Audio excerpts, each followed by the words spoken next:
Está reunido o Conselho Consultivo. Estamos a olhar para a Europa, também algumas alterações no regime de crédito à habitação. É um dos pontos da agenda. Vamos ver se temos tempo para o abordar. São convidados desta edição Maria João Carioca, Jorge Lander Vaz, Nelson Brito e João Caiado Guerreiro. Agradeço aos quatro a vossa presença.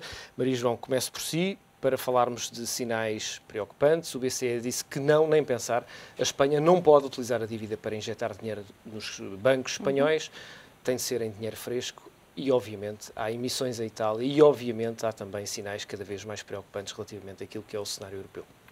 Bom dia, Rui. É verdade, este o seu e também vai-se compondo na Europa. As notícias sobre a intervenção do Banco Central Europeu são, efetivamente, preocupantes. Eu acho que preocupantes por dois grandes motivos. O primeiro é porque, em grande medida, o Banco Central Europeu, nos últimos meses, foi... quer na sua atuação, quer na voz do seu presidente, o Sr. Mário Draghi, quer queiramos, quer não, nos últimos meses foi uma das vozes mais europeístas, por assim dizer, ou com uma maior capacidade de pensar o projeto europeu e de estar a pôr, enfim, ao vivo, por assim dizer, um conjunto de medidas que tiveram, efetivamente, a intervenção do Banco Central Europeu no final do ano passado foi a bomba de oxigênio que nos manteve no início do ano com um período de acalmia nas dívidas que agora estão outra vez pressionadas, e tem sido a instituição que tem tido um discurso que, apesar de tudo, tem vindo a permitir que os mercados tenham dado alguma folga, ou pelo menos se tenha conseguido, enfim, manter a gestão. Não passa de ser uma gestão de crise, mas tem mantido essa gestão com algum espaço de manobra. Quando o Banco Central Europeu tem, quer dizer, e percebe-se o racional que é apresentado, que é um racional em termos da natureza das medidas que o Banco de Espanha, que o governo espanhol estava a propor, e das implicações que essas medidas têm em termos da atuação que é ou não permitida aos governos e aos bancos centrais. Mas, efetivamente, na prática, o que acontece é que temos um grande mercado europeu altissimamente pressionado com um setor que foi o setor que levou a Irlanda à situação complicadíssima que também enfrentou, e temos aquela que é a instituição que tem estado a fazer o suporte maior, desta vez a não fazer parte do suporte. Portanto, eu acho que, enfim, uma vez mais, nós temos uma situação que precisa de uma solução política. Temos uma situação em Espanha que, efetivamente, está muito, muito dependente daquilo que é a resolução que se consegue obter no sistema financeiro espanhol. E, enfim, se me tivesse perguntado há 3 semanas atrás, eu se calhar estava muito mais confiante da capacidade que, como um todo, o setor financeiro espanhol tinha para se reorganizar. Eu acho que mesmo o discurso do governo espanhol hoje em dia está muito mais hesitante e muito mais... enfim, pouco convincente em termos daquilo que consegue ou não fazer em Espanha e consegue ou não fazer no setor financeiro. Portanto, eu acho que amanhecemos com notícias efetivamente complicadas. Jorge Lander Vaz, e há também essa demissão do Governador do Banco de Espanha, que acontece exatamente depois do BCE dizer que não é possível utilizar a dívida para apoiar o sistema financeiro. De repente, e por algumas horas pelo menos, a Grécia deixou de estar no topo das manchetes internacionais, dos jornais de economia, afastada pela Espanha, um problema de dimensões muito maiores e que a nós nos toca de forma ainda mais perigosa naquilo que é o nosso caminho. Exatamente. Neste momento, digamos, as atenções estão focadas no problema espanhol. Por alguma razão, nós nos últimos programas temos começado sempre a falar da Espanha, neste programa, não é? Nesta terceira semana, falamos da Espanha. Normalmente, os mercados têm... Aqui há duas situações. Uma é de facto, a sustentabilidade do sistema bancário espanhol e outro é sustentabilidade em termos de financiamento e outra é a especulação dos mercados. E, de facto, os mercados, quando especulam contra um determinado país ou uma determinada moeda, neste caso na Europa, a especulação concentra-se normalmente num país só, porque produz mais resultados, fazendo subir então os juros, não é? Portanto, há esse comportamento dos mercados e, por outro lado, há de facto a hora da verdade do sistema bancário espanhol. O sistema bancário espanhol, desde 2011 para 2012, triplicou o recurso aos fundos do BCE. neste momento representam 28% do total das excedências de liquidez do BCE. O BCE, ele próprio, triplicou também, foram 370 mil milhões, passou para 1 trilhão em linguagem americana, não é? 1 trilhão e 100 mil. E, portanto, este esforço que o BCE fez, que já é comparável ao esforço do Federal Reserve, porque os ativos são, neste momento, equiparáveis, cerca de 3 trilhões cada um das estruturas de bancos centrais, mas, evidentemente, que, neste momento, o Banco Central Europeu tem medo de dar mais dinheiro aos bancos espanhóis. E, portanto, diz, bem, mais dinheiro não. Quer dizer, mais dinheiro a troco de quê? A troco de títulos de soberanos, títulos de dívida pública, que servem como colateral nestas operações e que, repare-se, se o Banco Central Europeu tem 3 trilhões de ativos, tem 10 milhões de capital próprio. Portanto, veja-se a disparidade. Ou seja, por definição, um Banco Central não pode aceitar lixo como colateral. Tem que aceitar sempre, pelo menos, da lei. Quer dizer, e estar a aceitar neste momento, como está a aceitar, aliás, da República Portuguesa, já nem é WA, nem EI, nem BEI, nem nada disso, não é? Portanto, simplesmente trash. Exatamente. E, portanto, repare-se, o Banco Central Europeu também tem limites. Quando se pensa, bom, o Banco Central Europeu, enfim, tem limites quanto à sua capacidade de intervenção. Não se pensa que é ilimitada, como às vezes nós ouvimos dizer, bom, o Banco Central Europeu tem que intervir limitadamente. Não pode intervir limitadamente. E, sobretudo, neste caso, estamos a falar de uma dimensão absolutamente incomparável relativamente àquilo que é Portugal com Espanha, com Irlanda mais Grécia. Exatamente. Apesar de tudo. Portanto, são sinais efetivos de uma hecatombe no sistema, na União Europeia, designadamente em Espanha, porque a bolha imobiliária em Espanha ainda não rebentou. Ou seja, ainda não foram reconhecidas as imparidades. A bolha só acaba de rebentar quando forem reconhecidas as imparidades dessa bolha nos balanços da indústria financeira. Portanto, caso contrário, não, isso, como isso ainda não foi, passou este tempo todo. Isso é que é uma coisa que altamente... Nós dizemos assim, bom, passaram 4 anos desde o início do flagrado da crise e ainda não limpámos os balanços. Neste caso, ainda nem sequer se conhece a dimensão desse fenómeno em Espanha. Exatamente. Foram agora contratadas 2 consultoras internacionais para tentar avaliar essa dimensão. Nelson Brito, como é que avalia esta situação? Que comentário lhe parece que deve merecer? Eu acho que para nós, como país, é bastante preocupante, porque nós temos vindo a recuperar alguma credibilidade, como têm sido recentemente alguns comentários, quer da Fitch, quer da Moody's, e acho que todas essas coisas nos vão novamente... O que está a acontecer em Espanha vai não só prejudicar Portugal, mas vai prejudicar a Europa num todo. Não só a questão da banca, que pelo menos as estimativas iniciais. Eu acho que o problema não é não saber, o problema é não comunicar. Eu acho que neste momento, de certeza absoluta, que já se sabe qual é o problema que a banca pode ter em Espanha com o caso do imobiliário, e as estimativas iniciais dizem que provavelmente vão não necessitar apenas 19 mil milhões de euros para o Bankia, mas 50 a 60 mil milhões de euros, só por aí. Depois temos ainda outro problema, que é o refinanciamento das autonomias, que se pensava inicialmente que poderiam ser cerca de 8 mil milhões de euros em termos de refinanciamento, e agora já estamos a falar na casa dos 36 mil milhões de euros. E eu concordo um bocadinho com o que a Maria João dizia. Ou se encontra alguma decisão política para resolver tudo isto, ou isto de uma vez por todas vai ser tipo peças de dominó, porque vai cair tudo. Vamos ver hoje como é que a Itália se vai conseguir financiar. Acho que esse também vai ser um momento importante, mas enquanto a Comissão Europeia andar a querer discutir uma agenda económica assente nas energias limpas, assente nos edifícios inteligentes, andamos a atirar para o lado, não andamos claramente a preocupar-nos. Tivemos a semana passada mais um jantar que não houve futebol, mas foi mais uma conversa de café, e as coisas não se resolvem. E de uma vez por todas, ou isto se resolve, ou nós vamos mesmo para o fundo.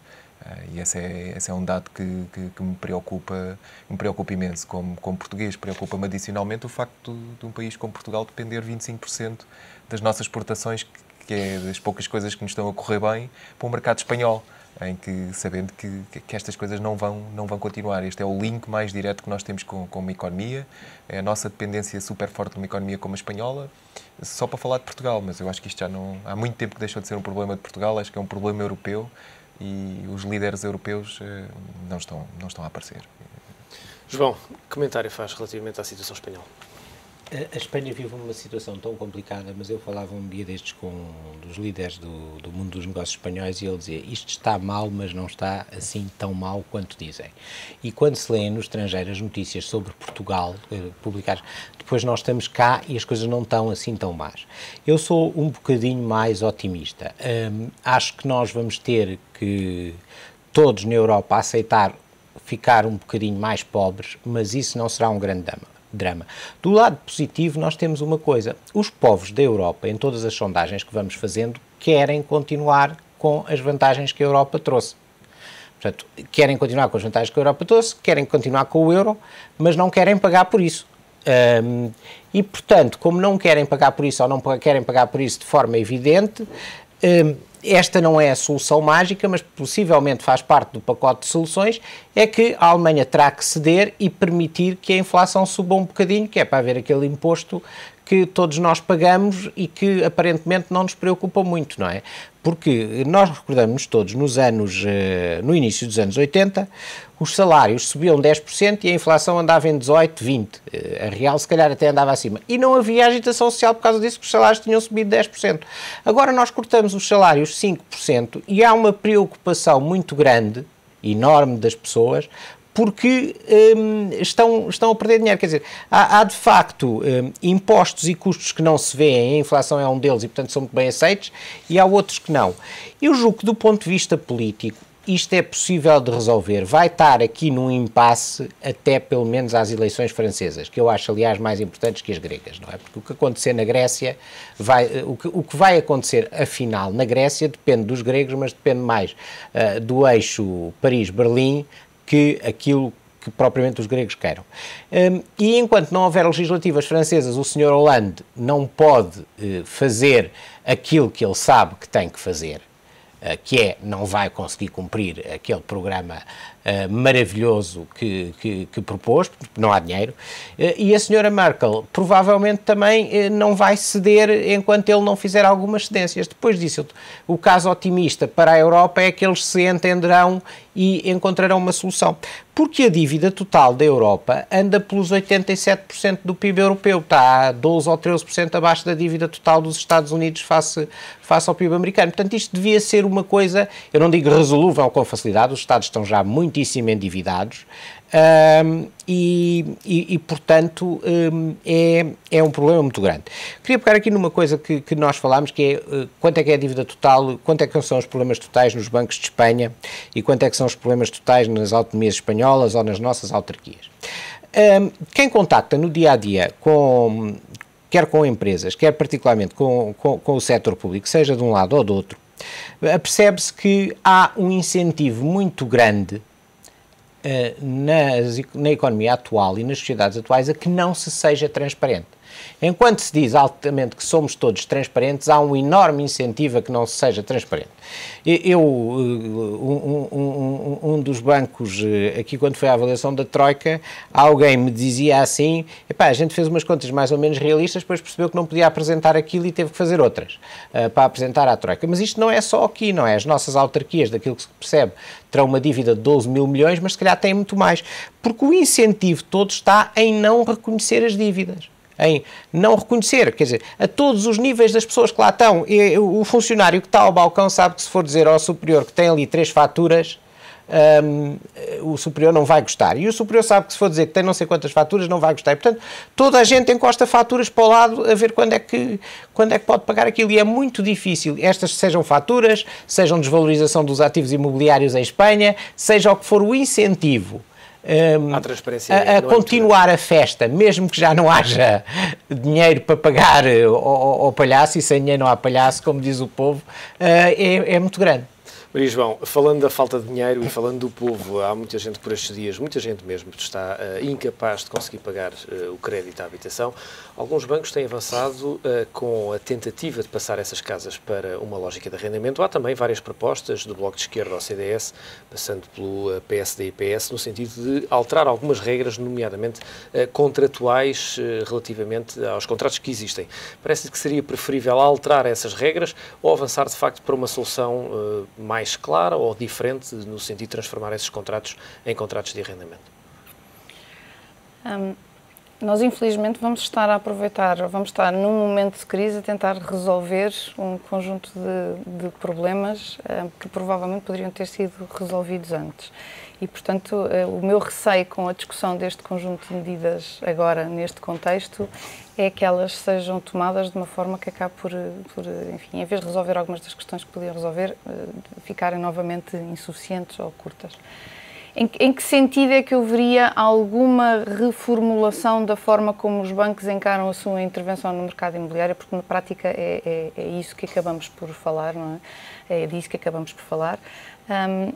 Eu veria com olhos positivos se este tipo de reestruturação da forma como a concessão de crédito e depois o equilíbrio que há entre o mercado de arrendamento e o mercado de detenção própria de imobiliário permitissem que, efetivamente, o mercado de arrendamento, que é um mercado que em Portugal teve sujeito a toda a espécie de desequilíbrios e desequilíbrios fortíssimos durante muito tempo e que era um dos exemplos de uma política de gestão do equilíbrio dos agentes nos mercados que em Portugal não funciona e que devia ser posta à nu e que devia ser, sujeito ao mesmo tipo de transparência de que nós falávamos ainda agora. Portanto, se isto fosse uma medida no sentido de ajudar o mercado de arrendamento a ganhar mais transparência e a ganhar a dimensão que provavelmente poderia ter na economia portuguesa, veria aí um sentido muito positivo. Eu temo que, no contexto atual, transformando isto numa bandeira política, porque isto acaba por ser transformado numa bandeira política, isto vai ser mais um ruído sobre aquilo que é uma discussão de fundo acerca de um conjunto de mercados relativamente aos quais nós temos que ter intervenções para garantir que as condições de funcionamento dos mercados são efetivamente, enfim, a expressão em português escapa, mas aquilo a que se define um level playing field, portanto, que os agentes nos mercados estão todos em condições de equidade e que todos os problemas que nós temos e que ultimamente se transformaram em chavões, mas com a gestão das rendas excessivas que existem em alguns mercados, com a gestão dos protecionismos que existem em alguns mercados, eram aclarados. Portanto, o meu receio ao encarar este conjunto de medidas que estão a ser debatidas tem a ver com o ruído que se gera em torno de coisas que acabam por sugerir como fé diversa em vez de como reestruturações de fundo. Dito isto, vamos ver, a banca já tem estado a ser, de certa forma, penalizada e, de certa forma, tem sido o setor em que se tem visto uma atuação mais concreta e mais palpável, por assim dizer, em termos de consequências financeiras da crise. A recapitalização forçada está aí, as restrições efetivas em termos de capacidade de acesso à liquidez estão aí, a dor que causa à economia portuguesa, o facto da banca neste momento não estar a ser capaz de agir como um instrumento de colocar liquidez na economia e de conseguir fazer a resolução daquilo que para mim é um dos grandes problemas da nossa economia, que foram anos e anos e anos de uma alocação de capital muito fraca, muito má e muito intensiva em setores com retornos baixíssimos e que agora era preciso recircular o pouco capital que resta para setores com maior potencial de rentabilidade e com maior potencial de crescimento. A banca já está pressionada por imensos ângulos para tentar resolver N problemas da economia. Portanto, eu não sei até que ponto é quando nós quadramos a equação de todas estas pressões e de todas estas atuações críticas que o setor financeiro vai ter que ter na economia portuguesa para a pôr a mexer. Eu não sei se conseguimos esticar o cobertor para todos os lados. Percebo, obviamente, e percebo muito bem que para muitas famílias portuguesas terem, nomeadamente por parte da banca, um papel mais informativo e mais liso, por assim dizer, em informá-las acerca do risco que efetivamente podem assumir na gestão das suas finanças pessoais, no trade-off que podem e devem fazer entre assumir um compromisso de 30 anos com um financiamento em condições complexas versus assumirem um arrendamento. Esse papel a banca podia, sem dúvida, fazer. João Lander Vaz, temos 3 minutos para 3 comentários rápidos sobre esta questão. Bom, a questão é esta. Os agentes económicos não estavam interessados até à crise de 2008, não estavam interessados em fórmulas de arrendamento efetivas. E os governos foram fazendo leis de arrendamento que nunca funcionaram. Porque também não interessava que funcionasse. Porque um contrato de arrendamento não é titularizável e uma hipoteca é titularizável. Portanto, apostou-se naturalmente naquilo que era titularizável.